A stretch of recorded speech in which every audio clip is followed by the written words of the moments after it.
nova epizoda Autoscena podcasta. Ja sam Dominik i zajedno s kolegom Antom danas ćemo ugostiti Miroslava Rastovića, svima poznatije kao Miro. Miro, dobrodošao. Bog, dečki, bog. Pozdrav Miro, kako si nam? Evo, malo umoran, ali dobro. Drago mi je da vas vidim. Predstavi nam ukratko sebe i vozilo s kojim si došao, koje si struke i kako si završio u motosportu. Došao sam sa Ford Rangerom, sa Brian James prikolicom, dovukli smo Hyundai Elantru koja je iza mene, ne znam jel se vidi u kadru. Hyundai Elantra TCR-N punim imenom, članica TCR tima Dubrovnik i autokluba Dubrovnik Racing, vozač Žarko Knego. To je jedan projekt u kojem sudjelujem zadnje 3 godine s mojim kolegom Tomislavom koji je tu. Vjerojatno će biti jedna epizoda podcasta i samo o njemu. Da. Čime se bavim i kako sam došao do ovoga? Dugi put, već sam 15 godina u tom sportu. Završio sam srednju školu tehničar za računalstvo, krenuo na fakultet dalje, međutim odustao na 3. godini jer jednostavno nisam imao više vremena zbog trkačeg programa. To mi je u jednu ruku i žao, u drugu ruku i nije, jer jednostavno sve te obaveze su na putu tom sportu koji iziskuje jako puno odricanja, puno vremena. I evo, tu smo danas gdje jesmo. Puno vozača, puno timova sam prošao po Europi i po svijetu. Na kraju se evo skrasio autoklubu Dubrovnik Racing. Tu me je dovela i korona 2020. Do tad sam radio sa Igorom Stefanovskim koji je sad već trostruki europski prvak na brdskim stazama.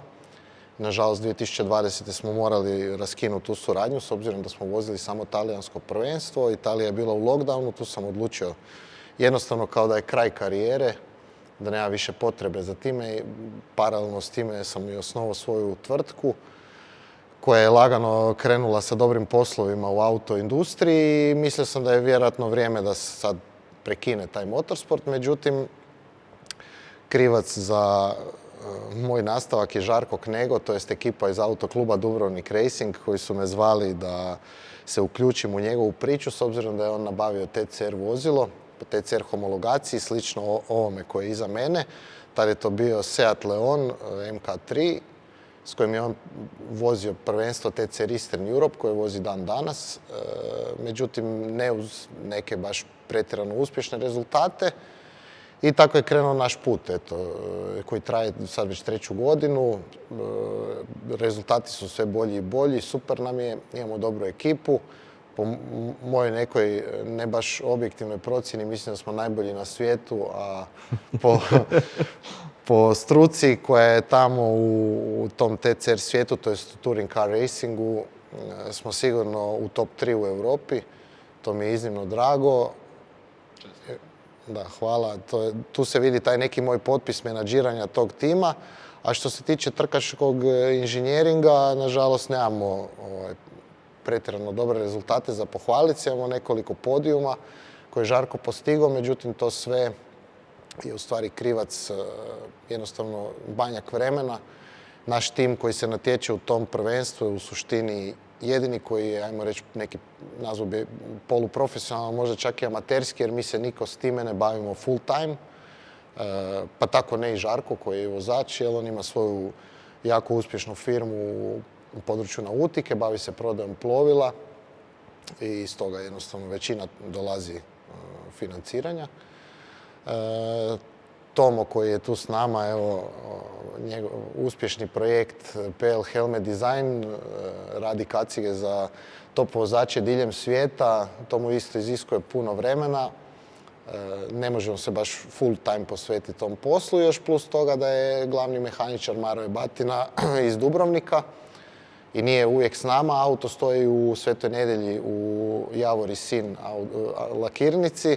Tu nam je kao neka baza tima i u suštini sve pada na leđa Tomislavu i meni za tu pripremu i teško je, veoma je teško, ali svaki rezultat koji kad mi uđemo u top 5 nama je ko pobjeda u tom. Jasno, da. Spomenuo si 3 godine sa Knegom, koliko je to ukupno, koliko si ti dugo zapravo u tome svijetu racinga i svega kao U trkač, svijetu, inženjer? da, u svijetu racinga sam sad nekih 15-16 godina, od neke 2008. su bili počeci neki relativno jadni, rekao bih, neki pokušaj pogreške. Uvijek mi je bio san baviti se time, ali jednostavno nisam imao neku, niti sam se kretao u takvom društvu, niti su moji roditelji mene mogli usmjeriti u tom smjeru.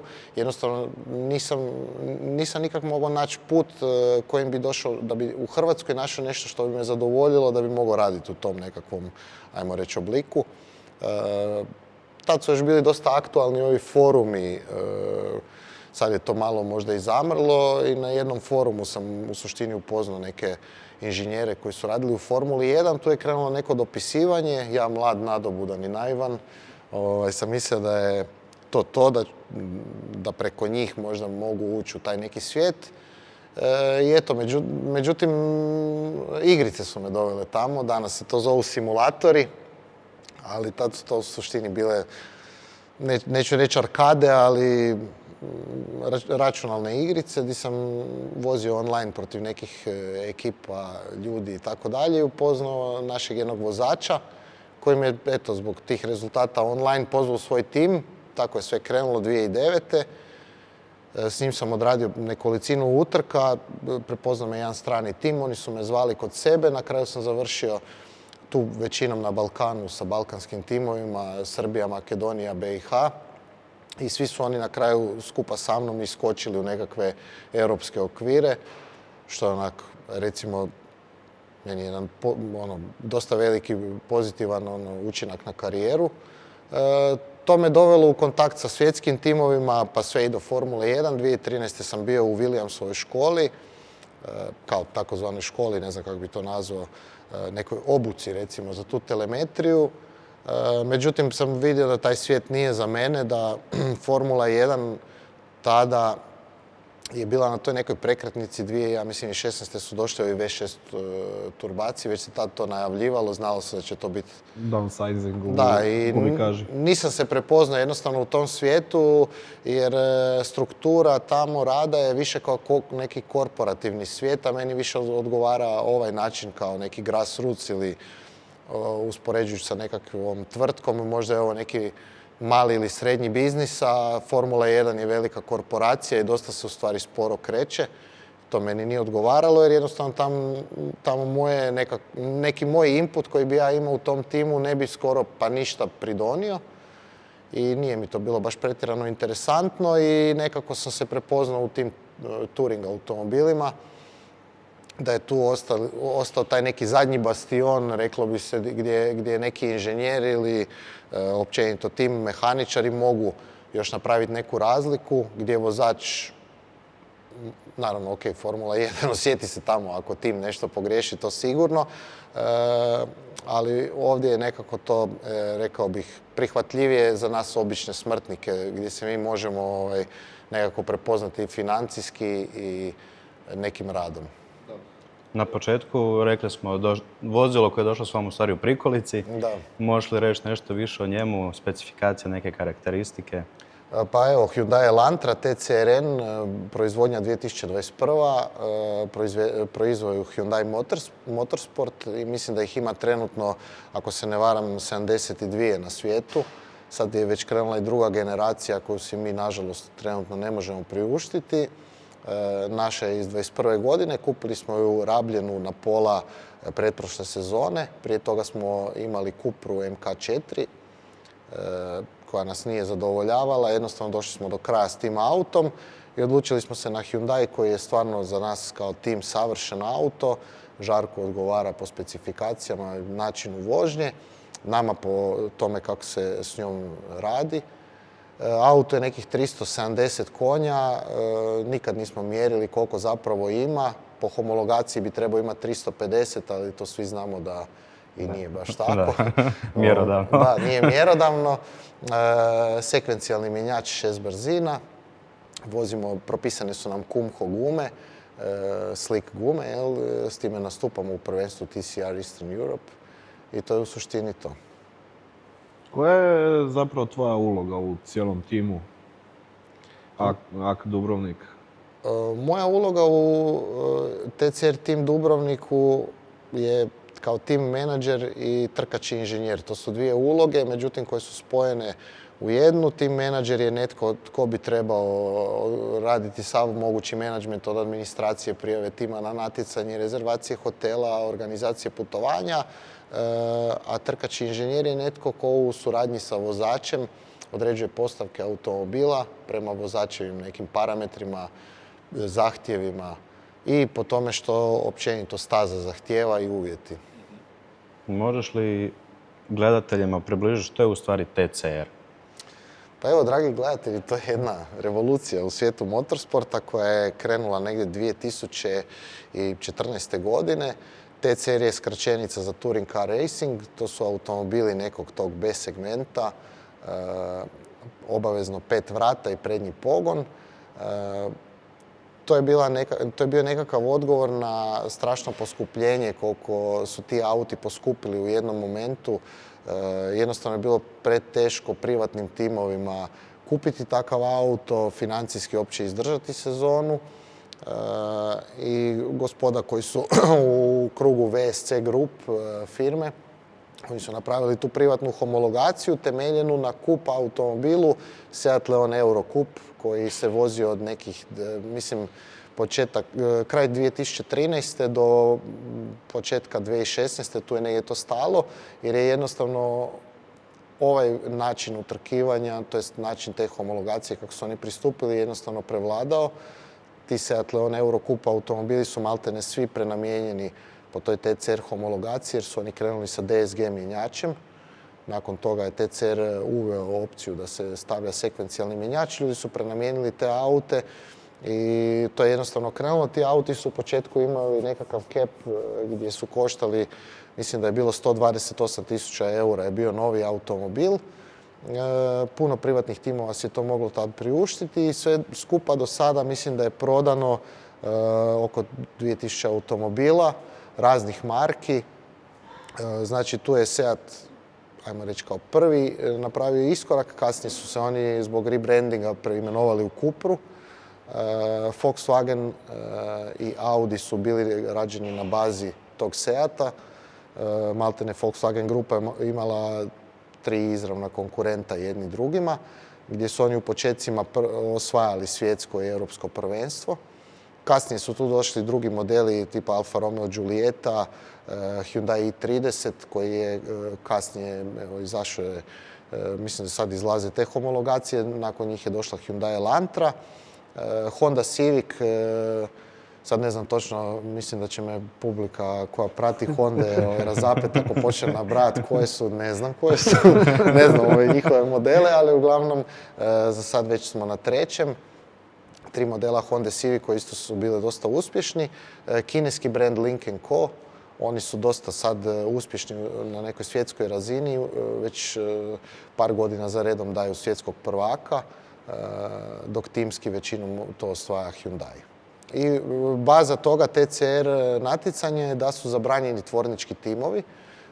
Znači taj auto može kupiti bilo tko, napraviti neki tim, prijaviti se u natjecanje. Naravno vozač koji vozi mora imati, zavisi od ranga natjecanja, ali za nekakvo europsko koje mi vozimo treba imati C licencu, rang C internacionalne licence.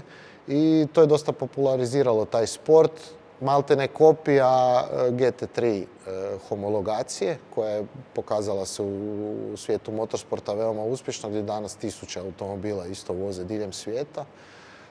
Tako da taj neki TCR koncept bih rekao je donio tu veliku revoluciju uopće u svijet motorsporta, gdje je opet vraćeno na neke bazne postavke da i rekao bi siromašni timovi poput nas si mogu priuštiti natjecanje na nekoj europskoj, to jest i globalnoj i kontinentalnoj razini, pošto postoje natjecanje u Australiji, Južnoj Americi, Sjevernoj Americi i tako dalje.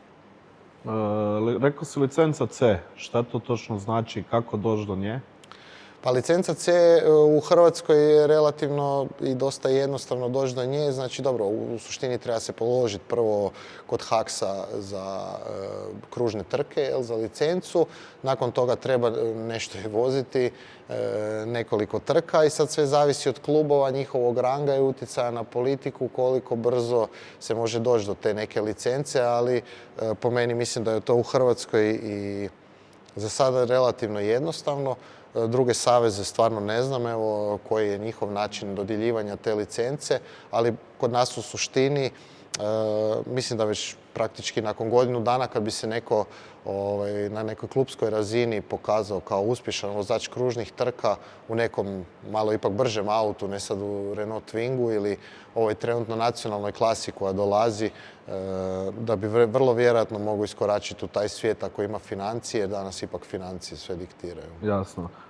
Što još radiš, osim što ovi tvoji zadaci na samoj utrci i pripremi, mimo toga čime se baviš?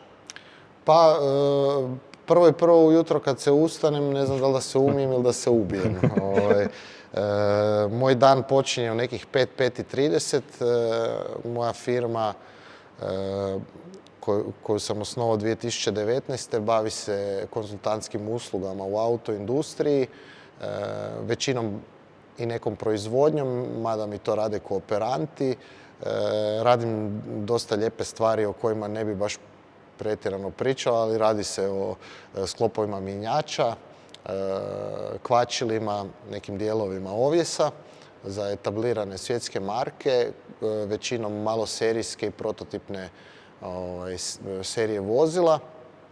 Tu radim isto dosta sa jednom njemačkom tvrtkom koja je isto dosta poznata, pa neću baš sad reći javno, jer ipak to donosi kruh. Evo, baš sam presretan da su nedavno objavili, vjerojatno fanovi koji prate će znati o kome se radi, jer su jučer, ja mislim, objavili da se vraćaju V8 motori. Ja sam imao sreće i prilike prošle godine već vidjeti taj razvoj. Ove godine sam prisustvovao isto prvom paljenju tih nekih motora. Postoji čak i V12, ali neću sad ići u te detalje. Premda eto, o motorima i o agregatima ne znam skoro pa ništa i s time se ne bavim. Ali eto, te neke konzultantske usluge u moto i auto svijetu. I trenutno sam na Žarkov nagovor postao operativni direktor u njegovoj tvrtki Euromarine. Pomažem njemu u vođenju tvrtke s obzirom da je tvrtka raširena po cijeloj hrvatskoj obali i sjedište u Zagrebu. Žarko većinom sjedi u Dubrovniku jer je tamo i doma. I onda mu je teško kontrolirati te neke stvari koje se događaju u Zagrebu, u Puli, u Splitu, Sukošanu. Produžena ruka. Da, produžena ruka. A sve je to došlo iz toga jer ta naša suradnja u trkama je krenula veoma, rekao bih, bilo je teških porođajnih muka jer ja nisam u početku ni htio s njim surađivati. Međutim, sam eto prepoznao taj neki njegov talent jer hvala Bogu imam iskustva sa velikim svjetskim vozačima i vidio sam da on ima taj neki talent, međutim jednostavno nema vremena zbog posla. I te neke moje bolesne ambicije koje sam imao u početku sam malo smirio i smanjio i prilagodio se jednostavno njemu i njegovom načinu razmišljanja i taj neki njegov pristup poslu koji na kraju krajeva i donosi većinu financija za trke je u stvari problem nama na trkama jer njemu odnosi dosta veliki dio koncentracije. Također i nemamo vremena za treninge, pa sam eto odlučio i njemu pomoć možda malo, sad da li mu pomažem ili odmažem, to će on procijeniti. Ali evo, nadam se da ćemo konačno evo ove godine možda imati više vremena za treninge, a na kraju krajeva ovo je prvi put ove godine, nakon 3 godine suradnje, idemo na trening prije sezone negdje u neku stranu zemlju. To će ove godine biti Slovačka na Slovakia ringu, 2 dana treniranja i mislim da bi nam to moglo donijeti neku prevagu. Prošlih godina nismo nikad uspjeli, uvijek treninge odradimo na sami dan maltene kad su trke, što nas stavlja dosta u nepovoljan položaj i onda maltene već format vikenda kreće u petak sa nekim treninzima, mi u petak odradimo te treninge, u subotu su kvalifikacije i trka 1, u nedjelju je trka 2 i mi profunkcioniramo tek na trci 2, a to je već dosta kasno. I uvijek na neko ludilo i nekakvu, ajmo reći, improvizaciju. Imamo neku komparativnu prednost pred tim velikim timovima gdje onda oni nas snimaju, ganjaju, ali dovoljno je da mi izađemo u kvalifikacijama 1-2 kruga, oni već znaju koji smo dio mi promijenili, već nas snime i već u trci 1 smo sitting duck, reklo bi se. Tako da, evo, konačno idemo na taj neki trening i tome se veselim. Inače smo do sad trenirali na Grobniku. Tu moram zahvaliti puno ekipi iz Neverlifta koja nas uvijek istrpi sa svim našim idiotarijama. I željama. Pozdrav Raimondu i Nancy. Nadam se da će evo i oni biti kod vas jednog dana tu u autosceni. Oni su isto uveli jednu revoluciju u hrvatski motorsport i općenito i u autoscenu kao takvu sa track day-evima na Grobniku, kojih sad by the way ima i nešto više organizatora, tako da i nama dobro i njima dobro. I kažem, eto, Grobnik je nažalost staza na kojoj mi ne možemo puno trenirati jer Grobnik kao takav on je kružna staza, ali za pravi trkački auto vi ne možete tamo nikakve usporedbe napraviti jer je tamo sve dobro. Tako da ipak treba izaći na neku stazu drugačiju koja je recimo tipa Slovakia Ring koja ima dosta brzih dijelova, ima tehnički dio i kroz jedan dan vi saznate sve što je vama potrebno za namjestiti auto. Da. Osim toga, spomenuo si da imaš svoju tvrtku. Može li se neko javiti, imam novaca, želim tvoj savjet kako nešto napraviti oko auta? Ključno je to da ima novaca. Okay. To je presudno. Da, dobro. Moto od jednog mog prijatelja kojeg ću pozdraviti ovim putem je give me money and I'll do shit for you. Tako da, što se tiče automobila, da, ne sve, ali dosta toga u svijetu, općenito motorsporta i autoindustrije, imam dobre konekcije i vrlo vjerojatno možemo napraviti čudo. Evo sad kad smo se upoznali malo bolje s gostom, predlažem da idemo na dio emisije 3 cenera.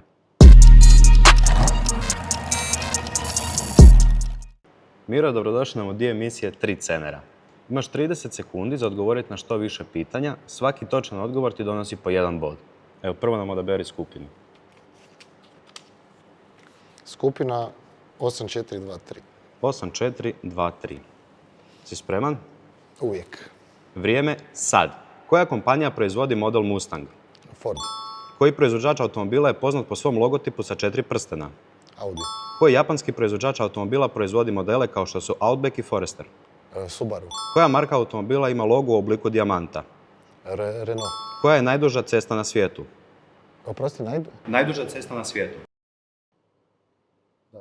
Koja je najmanja dopuštena brzina vožnje na autocesti u slučaju guste magle? 60. Koja je najmanje dopuštena dubina profila zimske gume u Hrvatskoj? 4 mm.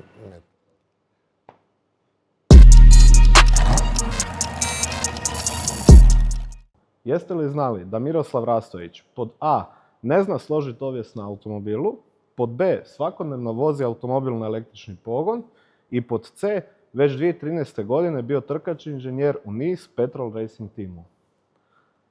Publici će se upravo prikazati na ekranu točan odgovor, a on je da si već 2013. bio službeno trkač inženjer. Nešto o tome. Hejteri će reći ovo pod A. Vratit ćemo se i na to. Pa to je bila jedna lijepa priča koja je trajala kratko. Na poziv gospodina Dušana Borkovića, koji je jedan od, pa ja bih rekao sigurno top 10 svjetskih vozača ove kategorije automobila. 2013. on je odlučio iskoračiti sa brdskih trka na kružne. Kupio je jedan auto koji je tad bio aktualan, Seat Leon S2000. Htio je voziti prvenstvo, tad se zvalo FIA ETCC, European Touring Car Racing, to je European Touring Car Cup u stvari, pardon. I na poziv njega i njegove obitelji, eto, da se pridružim. Ja sam prihvatio i odradili smo tu 2013. godinu stvarno uspješno za kao jednog rukija kakav je Duca. Fun fact, on je čovjek koji je visok 2,7 m. Mislim da je čak po nekim knjigama rekorda najviši vozač trkačih automobila na svijetu. Bilo ga je jako teško spakirati, bilo koji trkači auto, to moram reći, ali je bilo lijepo raditi s njime. On onako bio dosta opušten, bez obzira što mu je to bio onak polustres, jedan iskorak na europsko prvenstvo na kružnim stazama koje je tad bilo u toj iteraciji bilo veoma konkurentno. Na kraju te sezone smo završili 3. generalno, što mu je donijelo iskorak da 2014. pređe čak i u svjetsko prvenstvo za jedan španjolski tim. Tu je naša suradnja prestala, ali imam lijepa sjećanja na to mi je baš bilo drago. I nakon toga je to donijelo isto kontakte u svijetu motorsporta, jer je to bio jedan boom gdje kad dođe jedan čovjek iz Srbije, tada baš iz Srbije nije bilo previše vozača osim Miloša Pavlovića na nekoj svjetskoj ili europskoj sceni, dosta se podcjenjivački gledalo na njega, plus toga još na tu njegovu visinu, njemu su to svi gledali kao hendikep, a mi smo gledali kao jednu komparativnu prednost, jer on je mogao sjediti jako daleko u automobilu udaljen od pedala, plus ta poluga koju on generira sa nogama jer su jako dugačke, mogao je jako dobro kočiti, čak bi rekao da je njegov stil kočenja i njegov način uopće kočenja je možda u top 5 vozača na svijetu što se tiče touring car automobila. Tako da bilo je onak jedan lijepi osjećaj i uvijek je nekako tak prati ta priča, neki underdog story, uvijek sam u toj nekoj priči nekog underdoga gdje te svi gledaju podcjenjivački, gdje dođeš bez nekih financija protiv velikih timova i onda se ostvari neka pobjeda, ostvari se neki podiš, što evo recimo Borković je bio i često u toj sezoni, imao pobjedu na Salzburg ringu, ja mislim i ne sjećam se sad više točno, mislim da je bila još jedna pobjeda i nekoliko podija što mu je donijelo to 3. mjesto generalno i poziv, ajmo reći, u svjetsko prvenstvo. Rekao si, hejteri bi rekli da je poda točan odgovor. Znaš li onda stvarno složiti dobar ovjes na autu? Ili? Pa bez ikakve lažne skromnosti da, ali pitanje je samo što to znači složiti ovjes. Da li iz nule geometriju nacrtati, to tu nisam baš doma. 3D modeliranje i ne znam. Nisam toliko u tome, mislim znam neke osnove, ali općenito automobil kao takav koji dođe iz tvornice, da nađem neki optimum koji vozaču odgovara, mislim, pa i na kraju krajeva postoji neka struka koja je to prepoznala i 2017. sam dobio neku nagradu što se tog tiče i mislim da sam sigurno u top 5 u svijetu što se tiče touring car automobila, to bez daljnjega, to mogu reći bez ikakve lažne skromnosti. Jer imam jednostavno neko šesto čulo, ja to ne znam dokazati ni matematički, ni nikako, ali jednostavno osjetim taj neki dio. To tako mora biti. To tako mora biti, ja to zovem psihologija fizike. Jednostavno u priči sa vozačem, nevjerojatna je ta priča, da jedan vozač sjedne u auto, sjedne drugi, njemu to uopće ne odgovara, on je 2 sekunde sporiji i napraviš mu neku totalnu nebulozu koja je van svake pameti i odjedanput on proleti, to je baš onako zanimljivo. Ali... Spomenuo si sad to vrijeme, koliko dobro podešan ovjes znači u stvari, koliko možemo reći, koliko može donijeti sekundi, na primjer na Grobniku? Pa na Grobniku je relativno sve dobro, ali ta staza je jednostavno takve konfiguracije da je tamo relativno sve dobro, ali tamo se može 2 sekunde gore dolje bez ikakvog problema. Ja se sjećam sa Žarkom kad smo krenuli, koju smo muku mučili općenito u prvih par treninga, mislim to je trajalo pola dana, nije dugo, ali općenito da nađemo taj neki zajednički jezik, da ja vidim koliko daleko ja njega mogu tjerati da taj auto bude na rubu i malo van kontrole, da on to može kontrolirati, te neke nagle promjene. I da, mislim, dan danas ja imam taj neki polustrah, pa ga znam upozoriti kad napravim neku izmjenu, da malo strah kako će auto reagirati. Međutim, on to stvarno dobro hendla i ostali vozači koji su njegovog nivoa na tom nekom europskom i svjetskom nivou veoma su brzo prilagodljivi, tako da oni jednostavno znaju da li njima to paše ili ne i neće niko riskirati uđu u boks promijeni se sve nazad i dođe se do nekog vremena. Ali jednostavno ako je auto krivo podešen na nekoj stazi tipa Slovakija Ring koja ima 5 km, ima dosta jedan tehnički zahtjevan dio, to tamo može otići do 4-5 sekundi bez problema. Barem ovi auti u kojima mi pričamo, to jest u kojima mi vozimo. Tesla u garaži ili na cesti? Da se vratimo po dio B. Nikola Tesla kao izumitelj je... Ne. Tesla kao električni automobil, bilo koje marke, sad smo uzeli Teslu, evo radi zadnjih Pa ne, incidenata evo i jednostavno toga. ne. To je van svake pameti. Ja čestitam ljudima kojima to odgovara. Sigurno postoji nekakva primjena, ali način eksploatacije auta, kako ga ja eksploatiram, električni auto je meni kao takvom potpuno nepotreban. To je neki gadget koji meni jednostavno u istu rečenicu ne ide električni i auto. Znači može biti neko električno prevozno sredstvo, ali električni auto jednostavno mislim da je tome došao kraj lagano. I da Kad smo kreće već kod za- autiju, pustimo struju, koji je tebi omiljeni auto ovako da možeš birat i zašto? Zašto bi bio dobro taj auto? Dream car kao ono općenito ili pa ono ima ih puno. Recimo AMG GT moraš baš jedan Black Series. izdvojit samo i to AMG je to. GT Black Series bi izdvojio, ne samo po načinu kako se i to baš Black Series, ne samo po načinu kako se vozi taj auto i zvuk i sve što ide uz taj auto i ta neka drama, kako on izgleda, nekome je ružan, meni je lijep. Ali evo, od trkačih auta sigurno Alfa Romeo 155 DTM, 93. 94. godina, mislim da je to ultimativni touring car i da nikad neće niko to nadmašiti.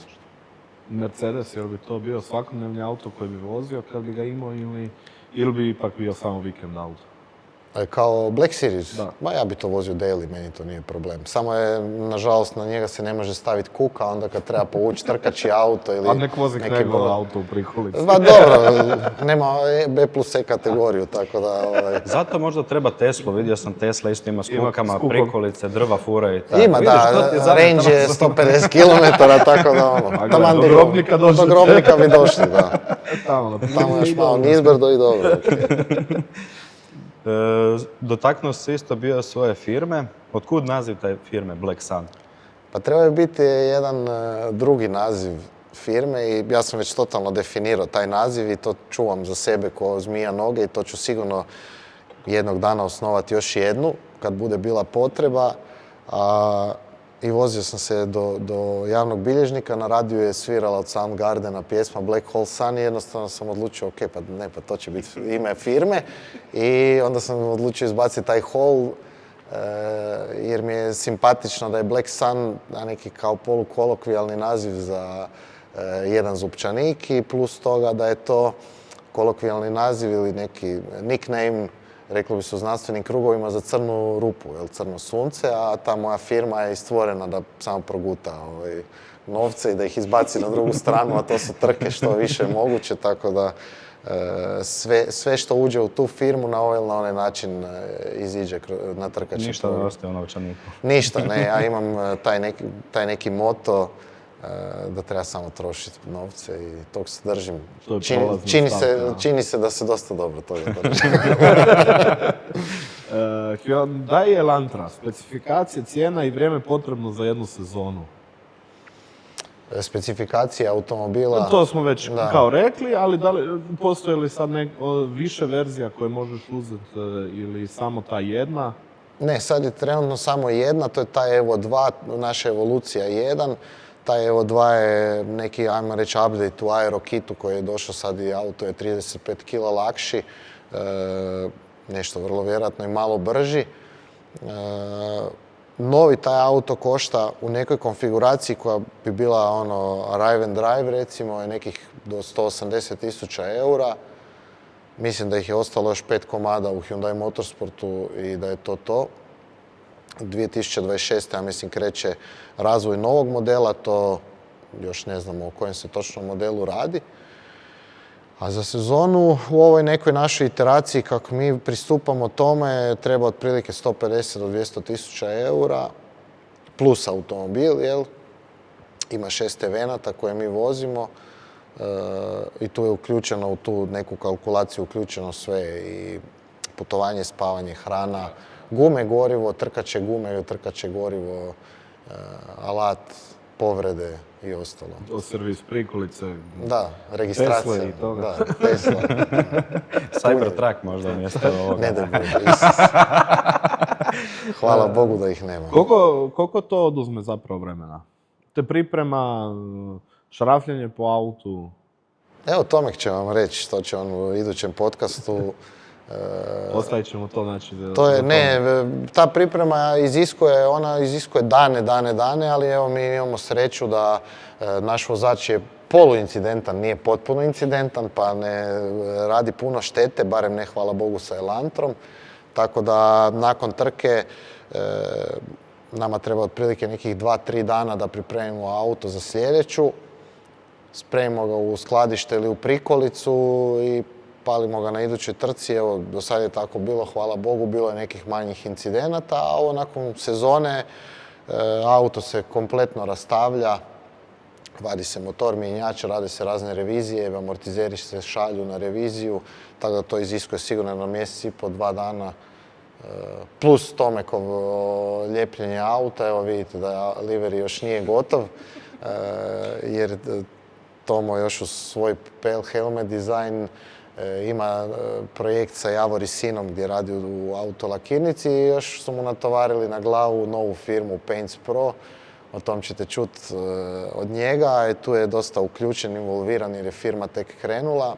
Bave se uvozom i distribucijom boja za autolakirnice, marke Diber, plus još neke ostale marke. Neću se toga doticati jer nisam toliko unutra, ali njemu to odnosi puno vremena i nažalost ne možemo ga zlostavljati baš toliko koliko smo ga prije.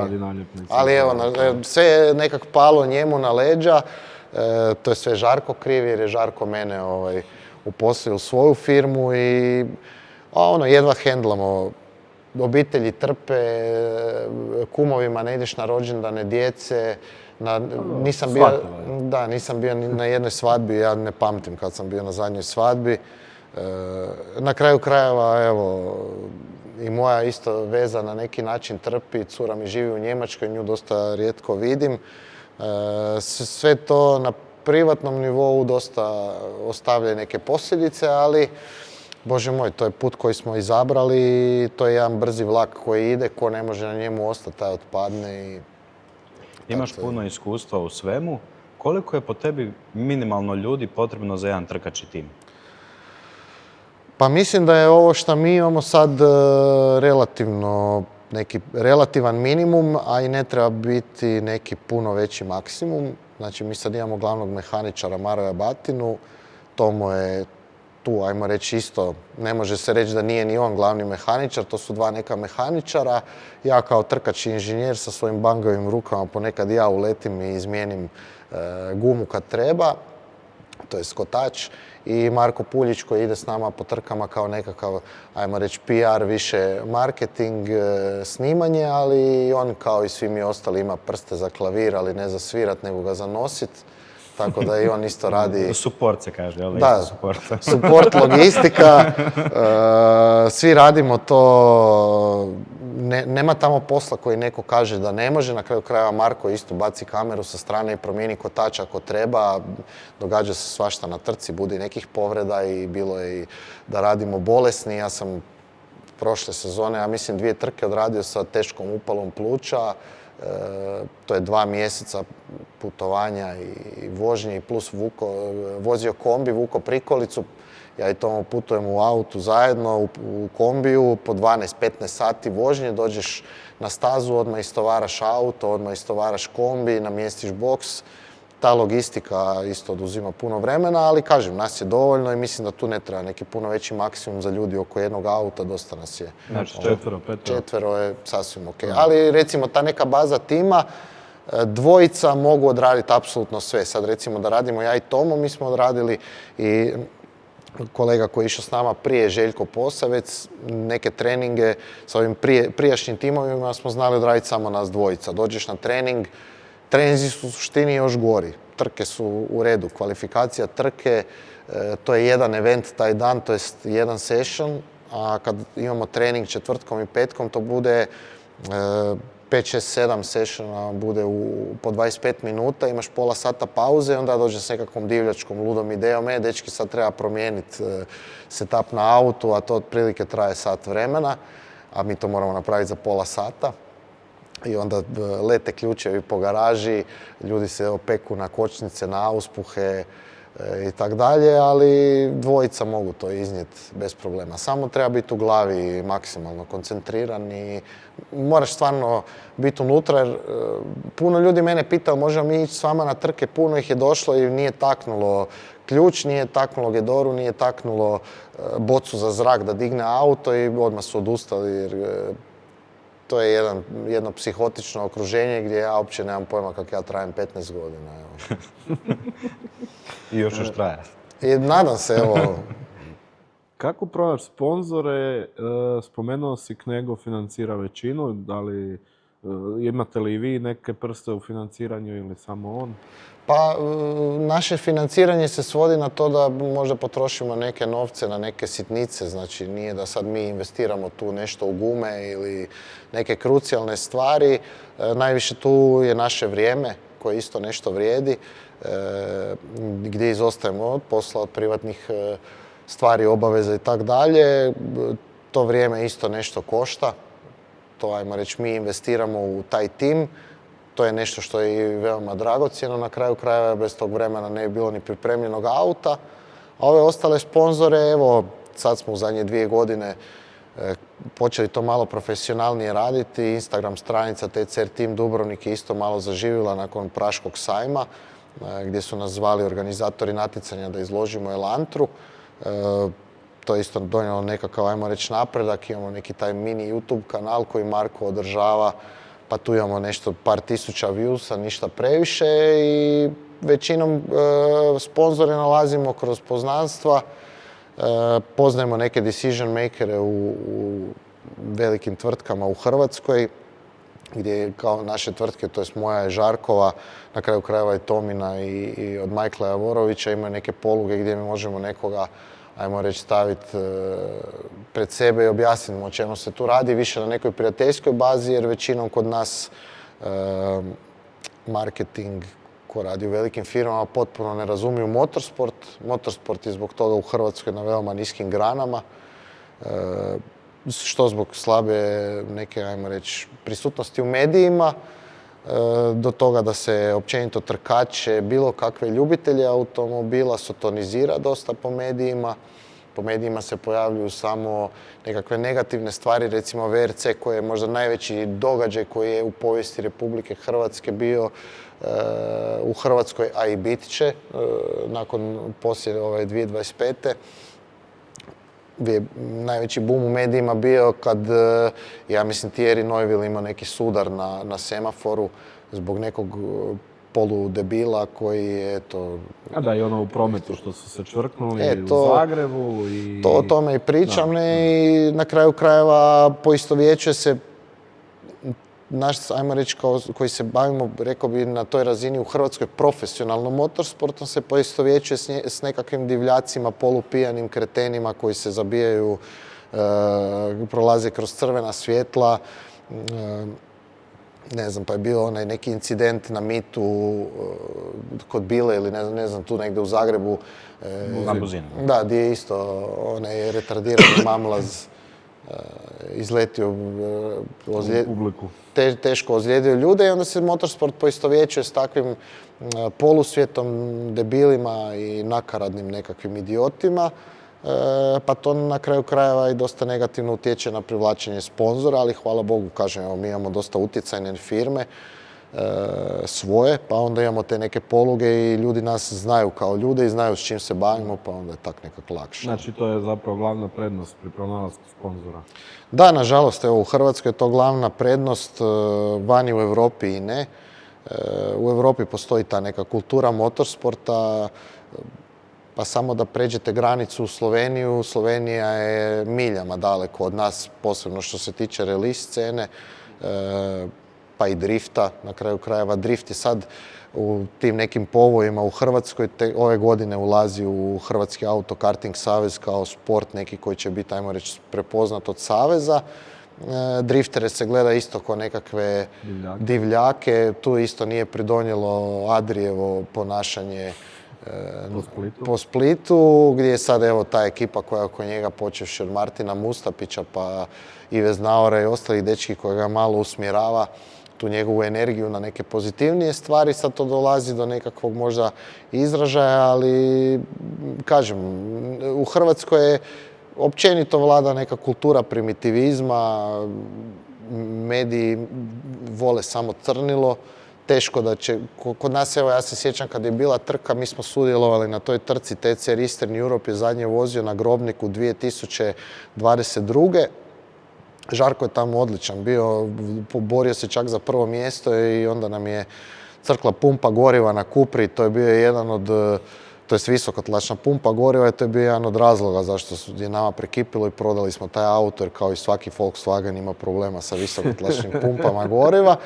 I posebno smo izgubili domaću trku, znači to je bila nama možda neka i prekretnica, jer bi Žarko kao nekakav poluanonimus tada pobjedio u tako nekakvom velikom natjecanju koje je po koeficijentu TCR tog World Rankinga drugo iza svjetskog prvenstva. Znači Žarko je tad bio, ne znam, a možda je ušao u 1000 vozača na toj rang ljestvici i on bi sa nekakvog tamo 700-800 mjesta pobjedio u nekoj trci tak visokog ranga, to bi nama donijelo dosta veliki boost. I još u maloj Hrvatskoj. I naravno u Hrvatskoj.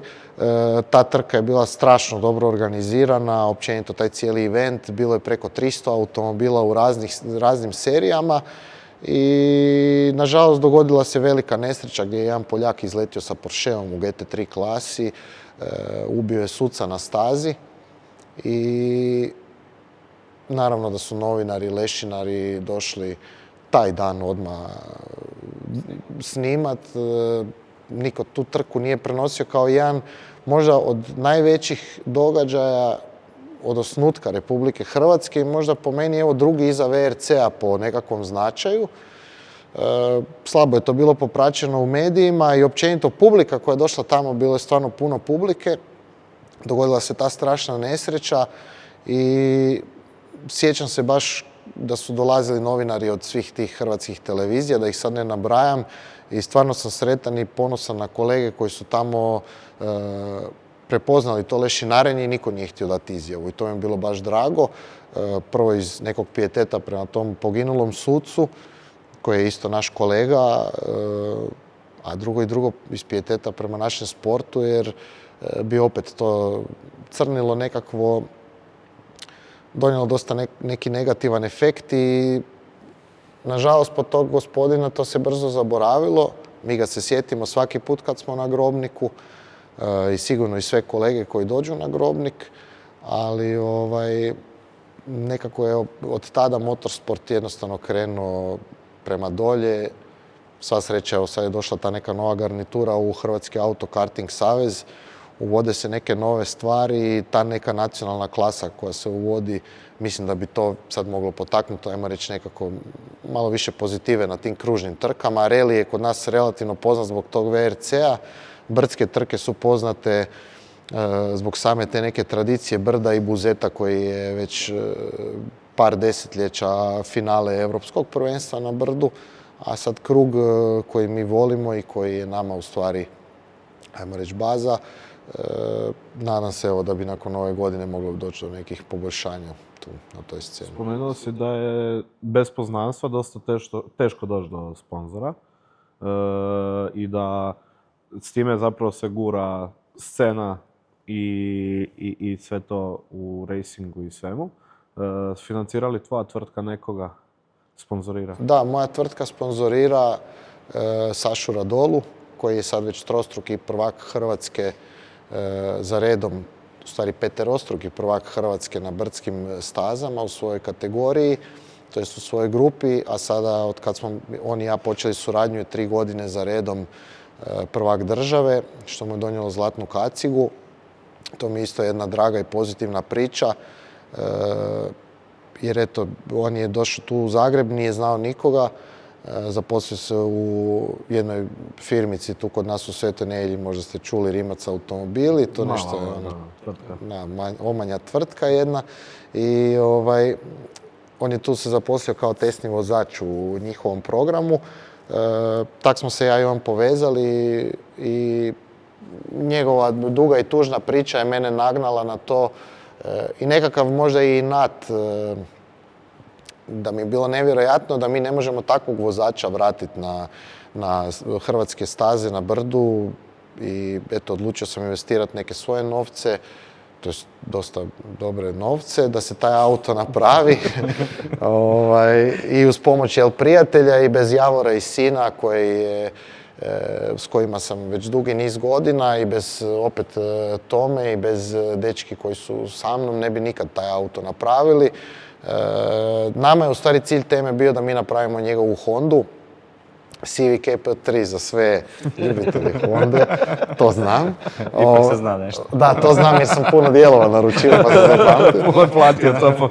Ajde, dobro, nisam puno, ali uglavnom složili smo taj auto. Cilj teme je bio, znači, pošto se gasila homologacija grupe N na brdskim stazama i došao taj neki novi performance faktor, mi smo htjeli napraviti da Saša skine rekord koji je držao do tada Aleš Prek preko 12 godina. Ja mislim da je držao rekord staze u Buzetu i to je Saša uspio uz neke naravno porođajne muke, jel? Ali uspio je, čak i uzeo generalni poredak, što je bilo apsolutno nevjerojatno, ali Bog nas je malo pogledao pa je poslao kišu, on je taman prošao kroz cilj i upalio brisače i onda ovi svi dečki sa jačim autima ga nisu mogli dostići i on je uzeo i generalni poredak tad u Buzetu. I jednostavno smo odlučili dalje jer smo imali bazu, imali smo auto, imali smo dijelove, nešto je ostalo guma i krenuli smo dalje i evo Saša je malo po malo počeo razvijati svoju priču, ima vlog na YouTubeu koji je dosta praćen je na Instagramu, praćen je na Facebooku i evo 3 godine za redom prvak države u grupi 5 iz Zlatna kaciga i još plus toga, evo, moram se i to pohvaliti da je nakon toga što je u Buzetu srušio rekord, to je ostalo njegovom starom klubu No Traction iz Pule, a ja sam ga, ajmo reći, u neku ruku uvjetovao da pređe u autoklub Dubrovnik Racing, čijeg smo mi svi članovi, da budemo svi na okupu i evo, najtrofejniji, najveći hrvatski klub dobio još jednu perjanicu koja je osvojila Zlatnu kacigu uz neku našu pomoć. Super priča zapravo i za klub i za tvoju tvrtku koja vjerujem ponosno reprezentiraju Saša Radola. Tak da... Kad smo već kod tog dijela sponzorstva, možda je ovo zapravo bolje pitanje za Tomislava, ali vjerujem da ti isto imaš odgovor. Kada se već nađu sponzori, kako se određuje sama veličina i pozicija tih samih naljepnica? Pa to je dosta kod nas proizvoljno. Mi imamo neku bazu, znači imamo nekakav okvirni plan koji prezentiramo, imamo jednu prezentaciju koju sam napravio, gdje je nekakav budžet koji mi tražimo za sponzorstvo, gdje je nekakva dimenzija naljepnice određena cijenom koštanja, ali ta naljepnica u suštini nešto što dolazi na kraju i relativno i potpuno nebitno. Na kraju krajeva auto je sad obučen u foliju, tu foliju nam je sponzorirala tvrtka čije ime ne smijem reći jer je vlasnik tvrtke rekao da će me objesiti na prvo drvo ako kažem, jer se oni isto ne žele eksponirati, pošto bi onda im jako puno ljudi došlo i tražilo također sponzorstvo. Međutim, on je eto naš veliki prijatelj i on nama ne može reći ne. Ili to, ili mu suzama mu otopimo beton ispred hale. A ovo sve ostalo je nekako relativno proizvoljno i u suštini mi baziramo naše sponzorstvo na toj nekoj mojoj ideji koja i nije, mislim, moja ideja, nego neka globalni pristup motorsportu, a to je da taj automobil bude nekakva biznis karta tvrtki koje su okružene oko nas, gdje mi na kraju sezone ili početkom sezone okupimo sve te tvrtke, njihove vlasnike ili predstavnike ili koga li već, na jedno mjesto gdje oni između sebe dogovaraju nekakav networking biznis i iz tog nekakvog sponzorstva oni u suštini plaćaju ulazak u klub prijatelja Žarka Knega i njegovog tima, To se nekad popularno zvalo reket, ali to neću tako nazvat, šalim se naravno. To je članarina u tom nekom našem malom klubu gdje su to većinom sve entuzijasti koji nas podržavaju, a i sami vide neki interes jer vide da nas podržava recimo jedna internacionalna logistička tvrtka, onda neka druga tvrtka prepozna da njima treba neka potreba iz te tvrtke, oni se spoje, naravno tu se dogovore neki drugačiji rabati i tako dalje i tu mi, ajmo reći, neki business consulting čak odrađujemo, što je na nekom punom višem nivou gdje je naša, ajmo reći, scena naučena pokucati na vrata neke tvrtke, prezentirati im, evo, da imate naljepnicu 40 puta 30 cm i auto ćete dobiti poslikan, ne znam, isprintan kalendar i 2 majice, to vam je 5000 eura, ne? Tako da, Može, autoscena pristaje. Dapače, dobrodošli ste u klub. Premda da, i vas smo, moram reći, bez ikakvih obaveza, vas smo vukli sa sobom na autima, na kraju krajeva i kod Sašera dole na Hondi. I autoscena je vaši smo, ajmo reći, manekeni. Premda se to ne znam, se može to tak zvati jer ne izgledamo. Ambasadori. Da, ambasadori, pardon, može. Nije više, znaš kak je prije bilo reket, sad je to drugačije. Politički korektno za recimo relativno ružnog čovjeka poput mene. Da, ja sam ambasador. Da. Mi smo baš zgodniji, eto. Da ne ide preko nas, gdje vam se mogu javiti ti potencijalni partneri da uđu u taj reket? Ima li neki mail ili nešto? Postoji mail mr@blacksun.engineering, to je domena, znači nema com, nema hr na kraju. To je zarko@euromarine.hr, nas dvojica to većinom vodimo.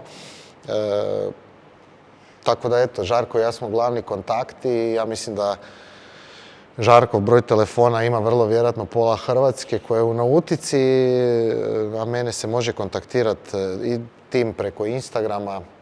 Mene više ne može preko Facebooka jer to nemam, ali Instagram je isto glavni kanal, ajmo reći, za komunikaciju.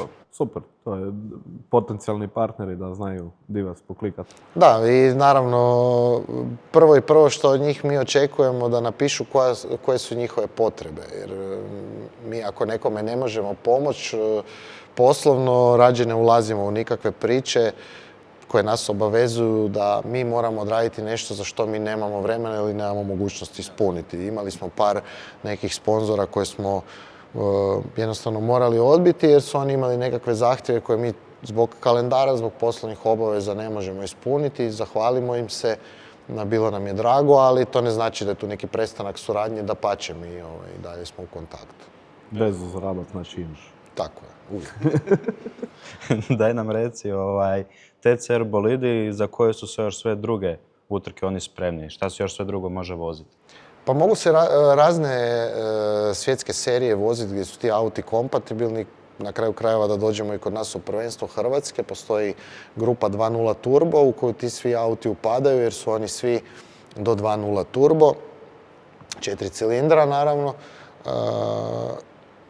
Da krenemo od tog PH možemo voziti tu, međutim sad je problem, trenutno evo vrše se neki bilateralni razgovori jer je TCR, to je WSC Group, zabranio nastupe svim TCR vozilima u bilo kojoj drugoj seriji jer se trenutno događa veliko osipavanje grida diljem svijeta u TCR-u, pošto su startnine postale dosta skupe, gume su dosta skupe, sve je poskupilo zbog te proklete inflacije koja se događa svima, ne samo nama.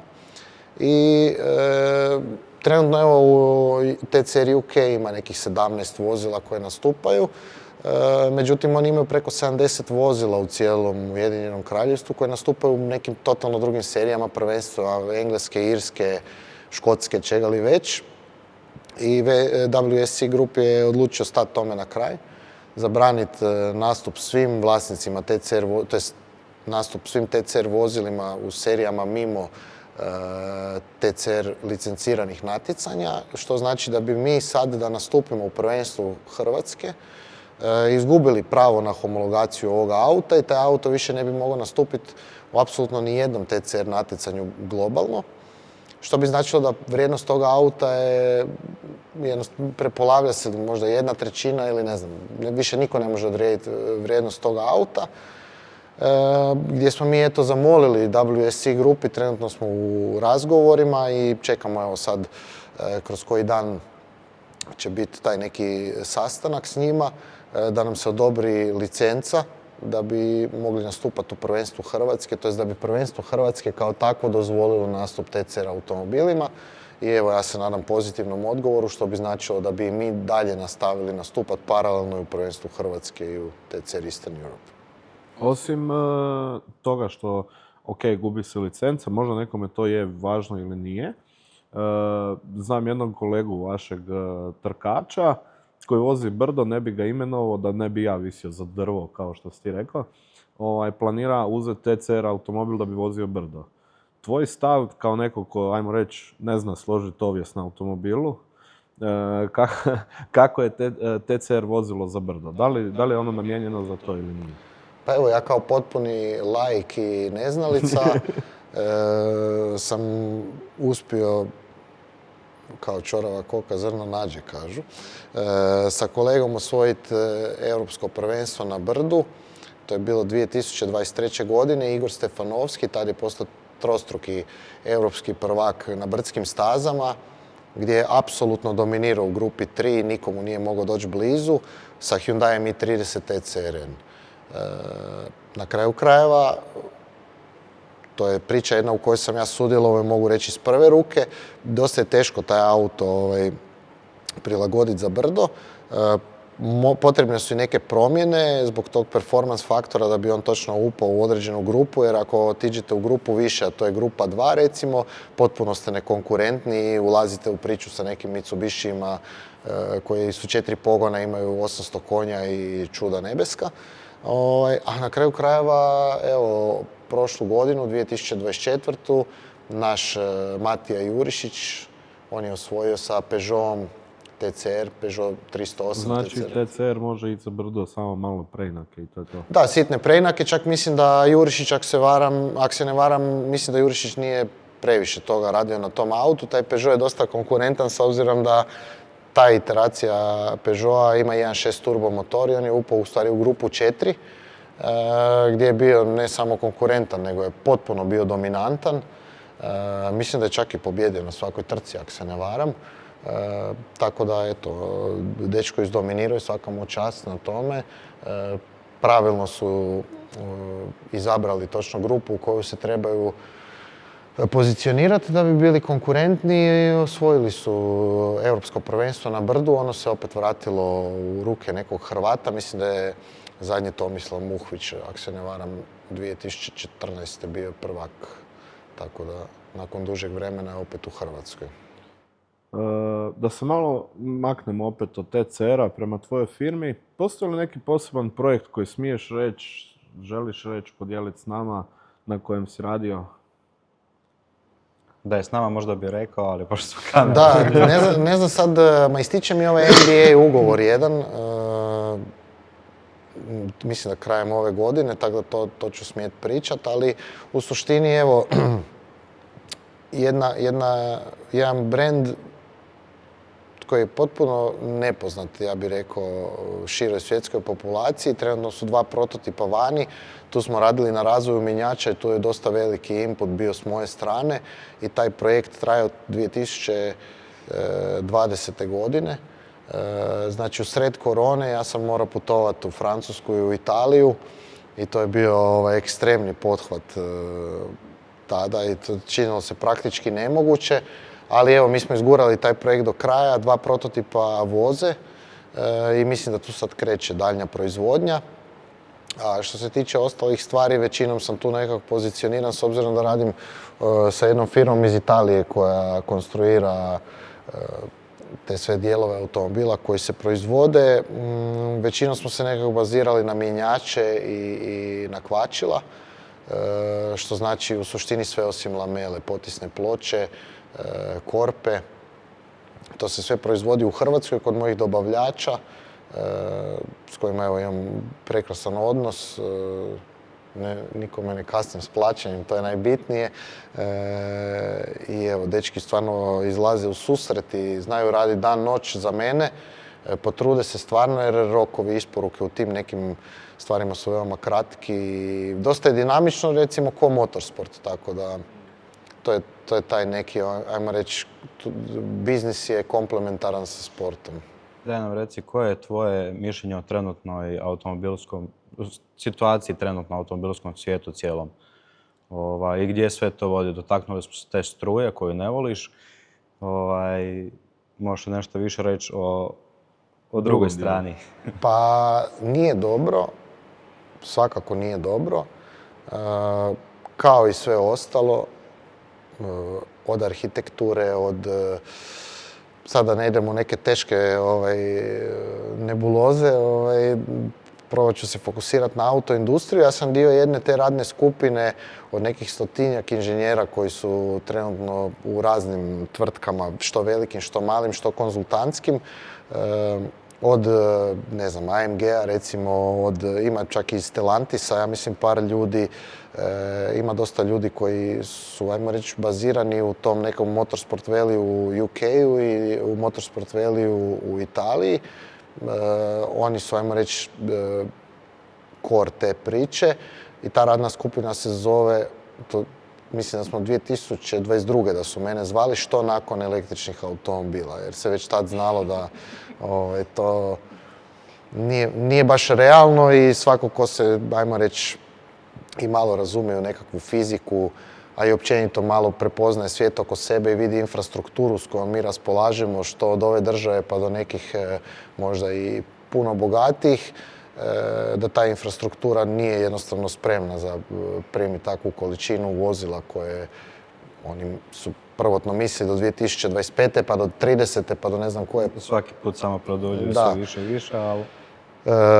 Pa do opće zagađenja i šta se trenutno događa u Australiji, u Čileu zbog rudarenja litija. Mislim da i ako se ne varam, u Čadu, u Africi. Mislim to su neke stvarno strašne priče i to se sad malo lagano, ajmo reći, privodi kraju.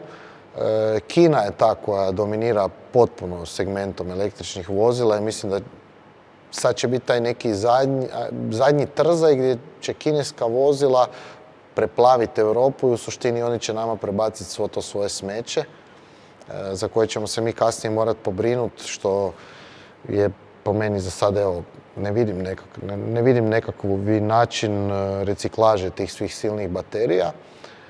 A autoindustrija trenutno ide na bolje. Prvo, počevši od Njemačke koja je ukinula subvencije za električna vozila potpuno. To je sad da ide na bolje. Pa da, jer mislim, glupo je da ja kao nekakav porezni obveznik stavljam novac u neku državnu kasu i onda država određuje da bi vas dvojica trebali dobiti moj novac jer ste vi eto odlučili kupiti električni auto koji je sam po sebi precijenjeno smeće i onda neko ko je možda malo bolje platežne moći si može priuštiti takvo vozilo i sad taj koji ima bolju platežnu moć, a ja sam recimo radim za minimalac, ja uplaćujem u tu državnu blagajnu isto neki iznos i sad od tog mog minimalca se skine i taj neki bolje platežne moći i njemu se subvencionira kupnja električnog vozila da bi on kasnije mogao meni držati predavanja kako on spašava svijet, a u suštini potpuno je cijepljen od razuma jer ne razumije da cradle to grave taj auto moraš jako dugo eksploatirati da bi on poništio taj nekakav, ajmo reći, CO2. Što i nije nekakva, evo sad ta posljednja neka istraživanja pokazuju da i nije nekakva sad muka taj CO2, nego druge neke stvari i plus toga da električni automobili puno više bakrene prašine bacaju zbog toga jer su teži pa se pri kočenju pa na kraju krajeva i puno više guma troše pa onda te gume koje se raspadaju ostaju u okolišu i to je puno veći problem kojeg se nećemo riješiti. Puni smo mikroplastike i tako dalje, ali uglavnom autoindustrija ide u boljem smjeru. Kažem, evo, vraćaju se sad nekakvi benzinski motori koji su bili do prije možda pola godine je bio potpuni tabu pričati o tome. Tako da evo, to se vraća. Mislim da će brendovi shvatiti da, posebno europski, da mi nemamo u Europi taj kapacitet niti infrastrukturu da proizvodimo tu količinu električnih vozila, osim možda Teslina tvornica u Berlinu, koja bi mogla konkurirati općenito kineskoj. I evo, ja sam za to, mislim, tržište će reći svoje. Ako neko stvarno misli da mu električni auto potreban i on ima infrastrukturu za punjenje, dapače, on nek kupi to. Dobro, postoje neke države i gradovi koji u stvari nameću te električne automobile. Mislim da je situacija u Kopenhagenu da porez na električna vozila je 0, a na bilo koja druga je 100% porez. Ili tako neka Da, i onda cifra, dođete u centar Kopenhagena, ja kupim bilo koji brend električnog vozila, može to biti evo i Hyundai, i parkiram se ispred nekog nebodera i on nema priključnicu vani, nema za punjenje, i onda ili čekam u redu na nekoj benzinskoj, potpuno mi je živo to, ja putujem 20 minuta sa posla, onda stojim 2 sata u redu da punim auto ili bacam preko prozora. Možda najbolje u stvari da Kozet uvedu ovako ove vodove i onda svi se voze. Ko trolejbus.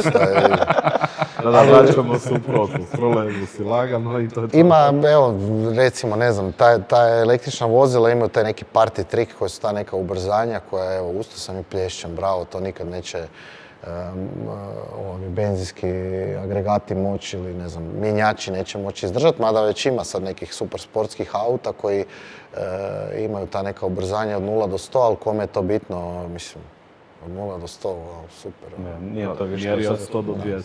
Da, a još plus, kak se zove, pa i od 100 do 200, ali još plus toga, evo sad, ideš prema Rijeci, izlaziš iz tunela Veliki Gložac, ideš nizbrdo, 3 trake, stoje ograničenje i gore stoji kamera. Di ćeš se voziti, ne, mislim, nema smisla, tako da. Kada smo kod te sve struje, tvoje mišljenje o robotaksijima, može li to zaživjeti? Ne. To pričamo o Rimcovo, robotaksiji. Ne može to zaživjeti, nema šanse.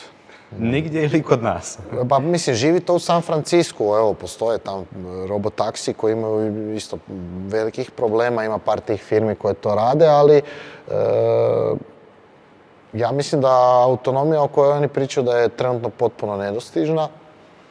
Mogu oni napraviti neku autonomiju tog vozila, ali ja mislim da to što oni pričaju da nema neke, apsolutno nikakve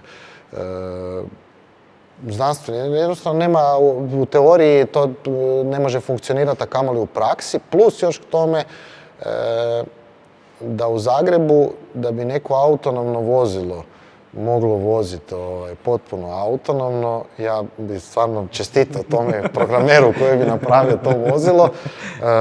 Čime bi se vodio? Da, evo sad smo Tomek i ja dolazili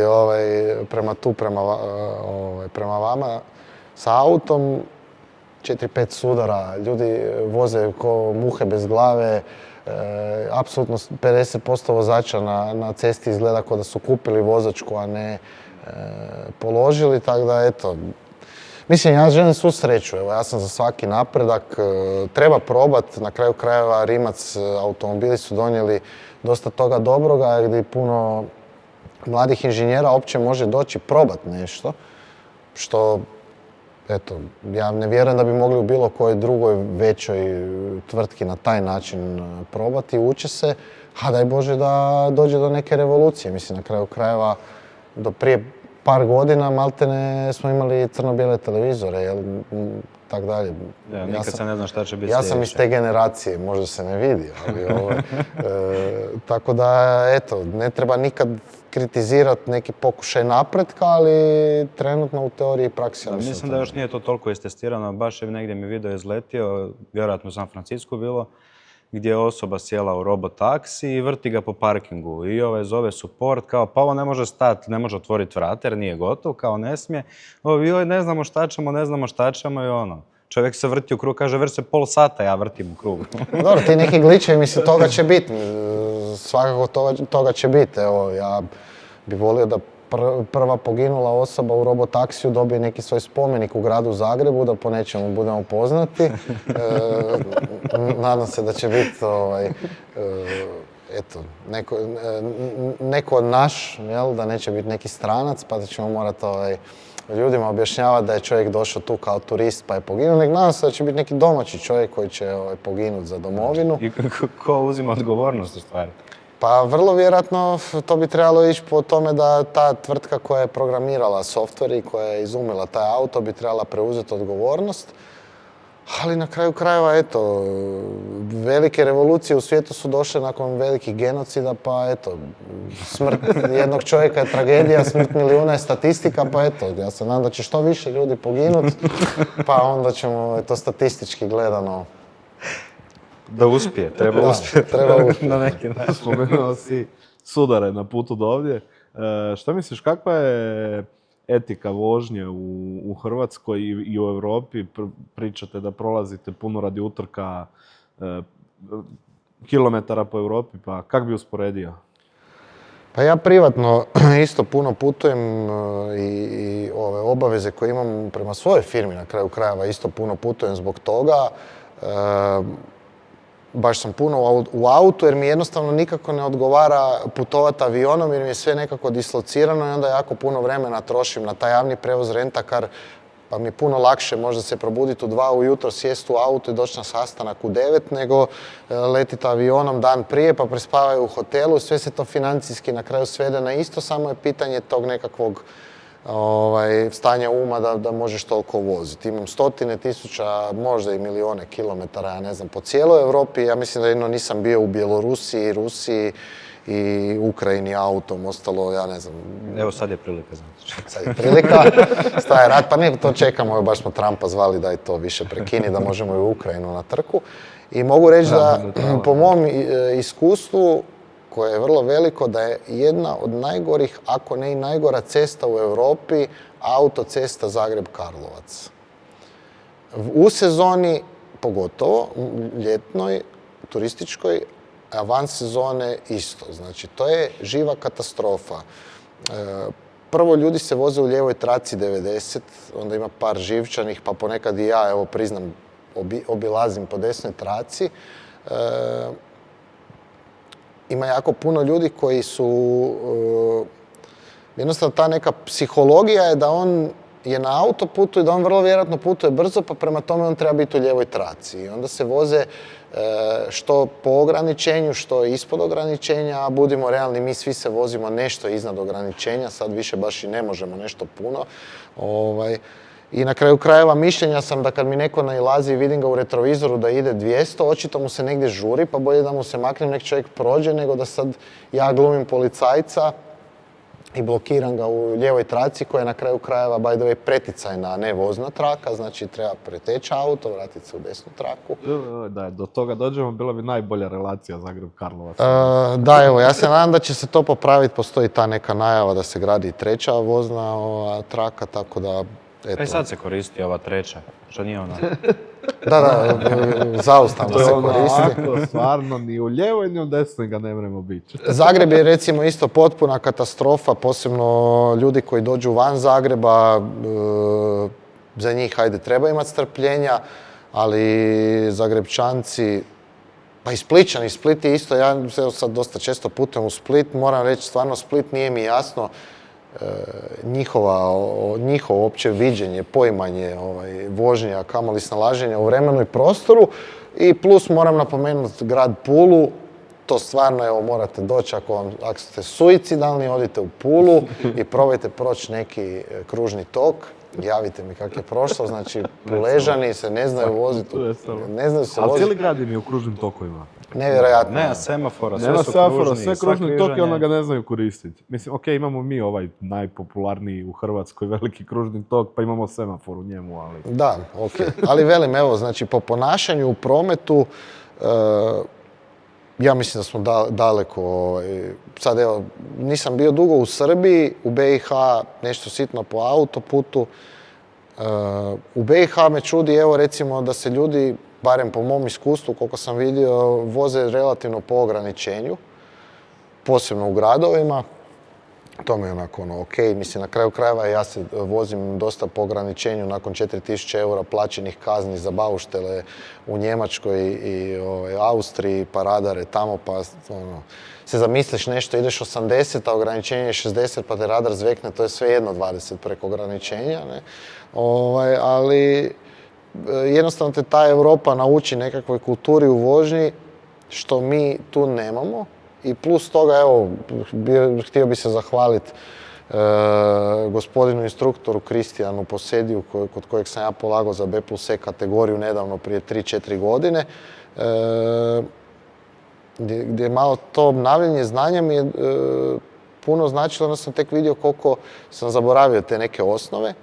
Plus toga sad puno više vidim koliko ljudi ne znaju, a to je recimo kod nas imate neke radove.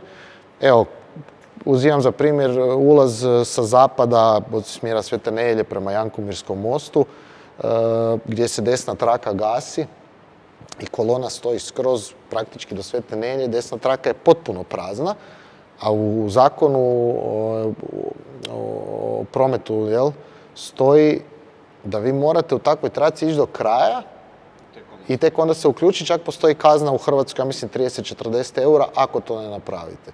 I onda ja naravno poučen iskustvom vožnje u Njemačkoj i Austriji gdje se toga svi drže, to se zove, kako se zove Ciferšlus na hrvatski? Ko će reći? Ajmo reći. Da, dobro. Patentni zatvorač metoda, jel?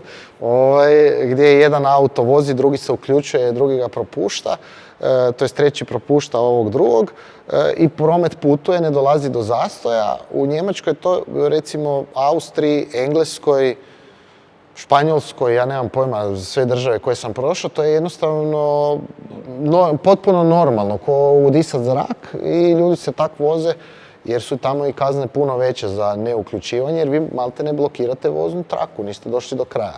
A kod nas, ako postupiš prema tome po zakonu, ako voziš po zakonu, nađe se uvijek neki specijalac koji glumi nekakvu policiju ili organ reda ili redara koji će ispred tebe izaći, blokirati traku da ti slučajno, jel ti si glup, seljačina, debilčina, da ti sad se uključiš ispred svih, ali jednostavno zakon tak kaže. Tako da te neke osnove prometne kulture, čitanje znakova je živa katastrofa i tu pridonosi dosta vertikalna signalizacija na autoputu u Hrvatskoj je potpuna živa katastrofa. Znači vi u nekim dijelovima u 150 metara imate ograničenje 130, 180, pa 130, pa opet 100, pa je ispred tunela 80, u tunelu 100. I baš smo mjerili sad nedavno, išao sam u Rijeku, to jest na Grobnik, prije jednog tunela vi imate 3 različita znaka, ograničenje na samom ulazu u tunelu je 80, u tunelu je 100. I ti više apsolutno se izgubiš u tome svemu i... A naravno, tamo uvijek znaju stajati iza tunela i... A da, mislim da to oni stoje radi imigranata, ali dobro, to je druga priča. Više zbog toga, da. Cijelo vrijeme smo pričali o trkama. Koji je tvoj stav o auto-eventima u vidu stajla? Da, nisam puno prisustvovao, premda ste nas zvali, ali nažalost nikad nismo mogli biti prisutni, ali svašta nešto. Evo, što god je u autokulturi meni je dobro. Ja nisam pobornik neke određene marke, da mora biti baš striktno određena marka. Volim vidjeti da ljudi imaju neku ljubav prema automobilima koje ja doživljavam kao neku umjetnost i meni je drago da se događaju ti neki eventi. Ok, style kao takav, ljudi žele personalizirati auto po sebi, ali dosta tih auta izgleda kao da on nije još spoznao samog sebe. Ali, a možda spozna. Da, čovjek se traži, ali eto, nije sad neka kritika, ali dapače, mislim, svako ima novac koji on ulaže, na način na koji on ulaže i dapače, bilo koji event ima moj support. Glupost ili super stvar event superkarova? Pa meni je mislim, to je odlično. Za ljude koji nemaju priliku to vidjeti uživo, nemaju vremena otići u neke, ne znam, muzeje, garaže gdje se to drži, te razne remize i to. Na kraju krajeva postoji masu videa na Instagramu izrugivanja djeci koja vrište jer vide Porsche 911, ali u suštini zašto ne gledati to pozitivno, jer ta djeca su radosna jer vide taj auto na cesti. Po meni je to skroz pozitivno. Bilo koji event takav je. A možda gledati to malo iz poslovne perspektive, jer pretpostavka ako imaš superkar da si bar donekle poslovno uspješan, pa možda i neki networking i tako. Pa dapače, mislim, tamo se događa dosta veliki networking, mada ti neki eventi na kojima sam ja bio nešto u prolazu i vidio te ljude, ja po nekima znam da nisu to pravi vlasnici auta, čak neki pravi vlasnici auta i rentaju te aute ljudima koji hoće otići na takve evente, tako da sve je to njima neki networking, ajmo reći. Da, jasno. Govorio si o toj vožnji, kakav je naš stil vožnje, kakve su vozači. Da imaš priliku da uvedeš jedan zakon vezan za vožnju, koji bi to bio? Dobro pitanje. Pa prvo bi ukinuo ograničenje na autocestama kompletno. Drugo, zabranio bi, znači naplaćivao bi ogromne kazne ljudima koji voze u lijevoj traci. Sporije od ograničenja. I treće, taj neki dio, što se tiče semafora, posebno u Zagrebu, sad po drugim gradovima ne znam, tu bi pokušao investirati u nekakve prvo stručnjake koji bi doveli to na neki nivo, jer Zagreb se trenutno svodi na to da, ja sam pobornik te teorije zavjere da oni namjerno prouzrokuju ove gužve koje se događaju u Zagrebu, jer ne vidim da je tu neka količina vozila. Tu svaki semafor priča svoju priču. Da, na kraju krajeva. Sam sa sobom. Nedavno sam bio u Nizozemskoj koja je država puno manja od Republike Hrvatske površinom. 18 milijuna ljudi živi u toj državi, u grad Amsterdam koji nije puno nešto veći, sad pretjerano puno veći od Zagreba, u kojem živi, koji je milionski grad. Ja nisam stavio u nikakvoj koloni ni u radnom vremenu, ni van radnog vremena. Dobro, možda je tu kod njih isto ta kultura bicikla. U redu, kultura bicikala, ali kad pada kiša skoro nema nikoga na biciklima, tako da jako puno je automobila, ali mislim na kraju krajeva ne možete vi, imaju oni obilaznicu za bicikle, to je neki njihov autoban za bicikle, ali postoji obilaznica oko Amsterdama, taj ring, na kojem je neko ograničenje 100. Svi se voze 100, znači nitko ne vozi brže od 100 jer su kazne očito enormne i radari su na svakom metru, ali promet putuje i jako velika količina vozila prođe tom obilaznicom oko Amsterdama i to je sigurno puno veća količina vozila koja prođe obilaznicom oko Zagreba ili po nekoj Ljubljanskoj, Zagrebačkoj, Slavonskoj aveniji, kako god koji dio. Tako da mislim da bi trebalo tu možda kod nas tu neku infrastrukturu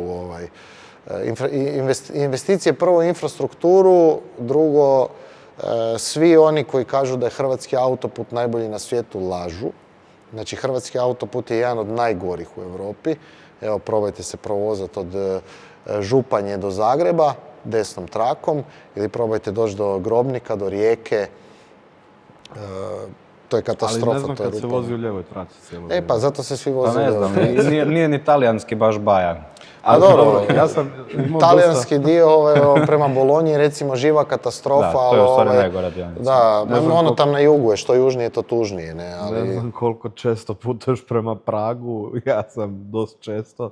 Tamo doživiš traktor, prelazi preko autoputa, ono dostavlja blato. Nismo nikad, pa evo, mi smo, koliko smo mi sad na mostu? 3 godine za redom, 2 godine za redom idemo gore, iznad Praga ima staza most.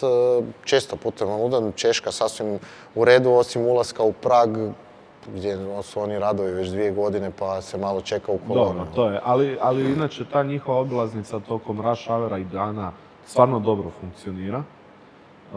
Ali sama kvaliteta asfalta, znači o tome pričamo, znači nije rupa na rupi ko kod nas.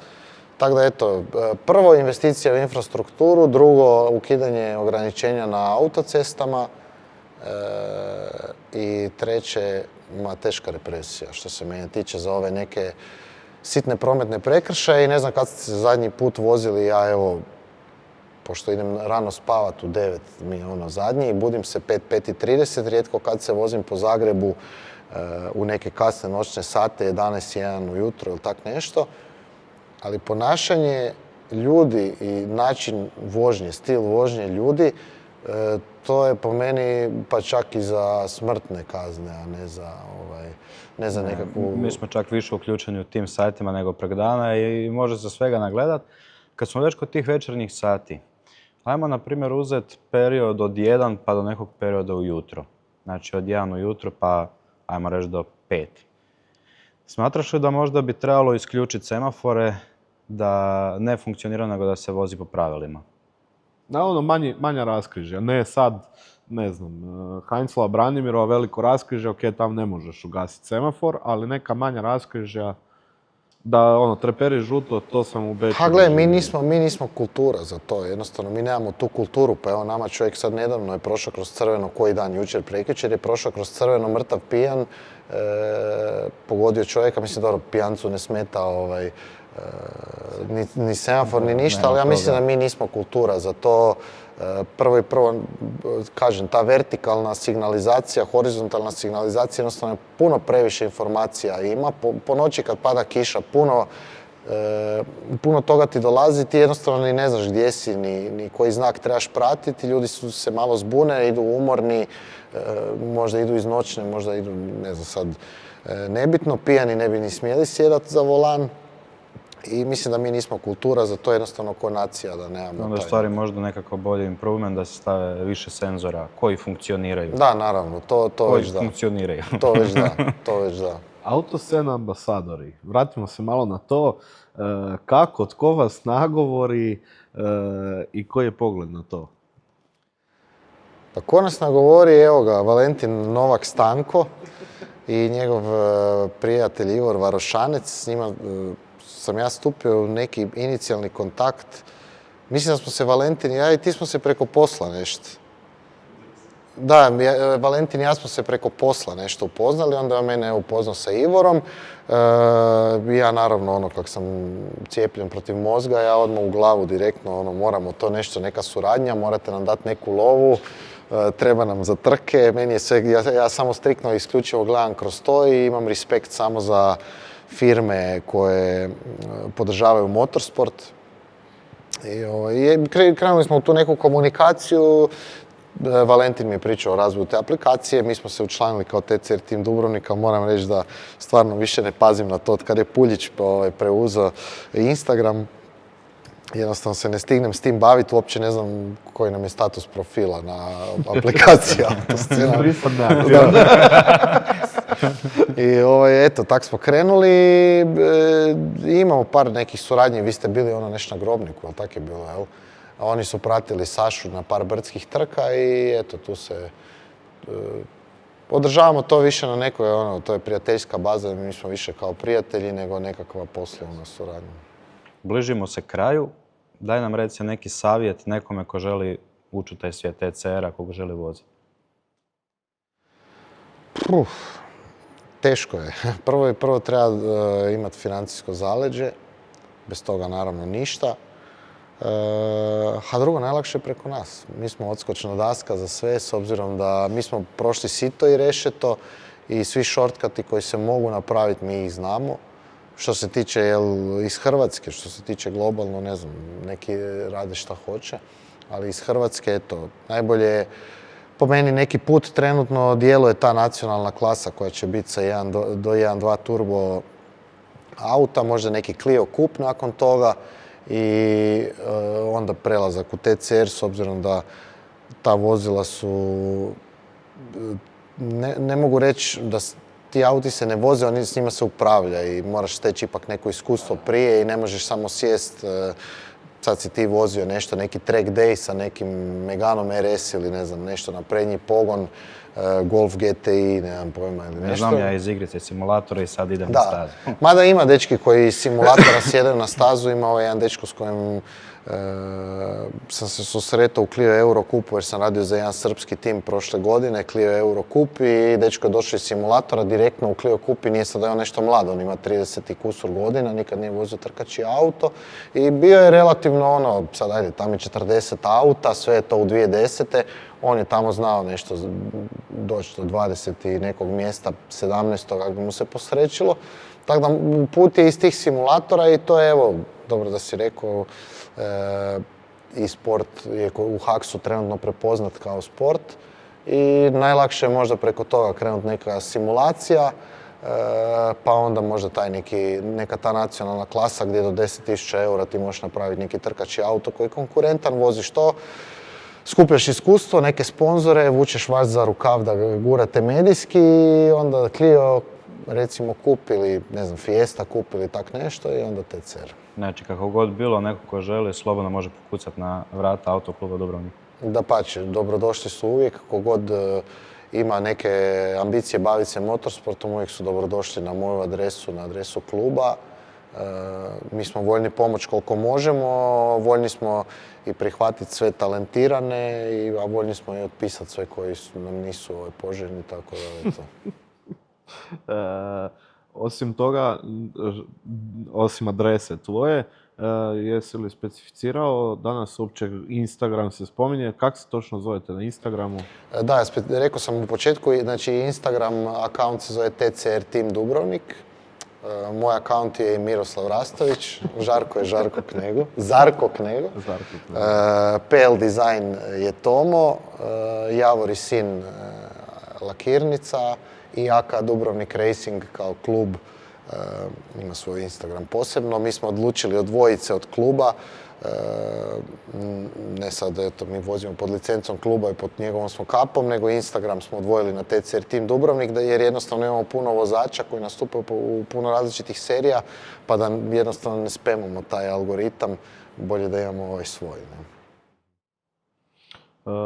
Hvala ti puno što si došao, što si pružio priliku nam da te ugostimo kao ikonu i kao jednog od dio TCR tima Dubrovnik. I želio bi se zahvaliti u ime svih naših partnera, tako i PH Detailinga koji nam je uslužio ovu halu. Ovdje je PH Detailing pripremio mali poklon da taj auto još ljepše izgleda na stazi. Isto tako, cijelo vrijeme nas kroz podcast prati Game Boost koji malo da osim nitra u autu dobijete malo boosta i u žilama. Tu je mali paket podrške i od njih i od nas za gostovanje. Hvala, evo i njih očekujemo isto. Inače, by the way, spominjem cijelo vrijeme nacionalnu klasu. Žarkov brat Frano Knego dobio je Fiestu 1.2 Turbo. S njom će nastupati, evo to vam je ekskluziva, s njom će nastupati u toj nacionalnoj klasi. Stupili smo u kontakt sa Game Boostom, pošto je Frano mlad, perspektivan, dobar vozač i pasionirani gamer, pa će vrlo vjerojatno naći zajednički jezik i evo nadam se Game Boostu da ovo nije kraj suradnje. Naravno, razmijenit ćemo kontakte i ako treba pogurat malo. Dapače. Miro, hvala ti još jednom. Vidimo se u sljedećem Autoscena podcastu za 2 tjedna s novim gostom iz automoto svijeta, a vi da ne budete autoscena, preuzmite aplikaciju Autoscena.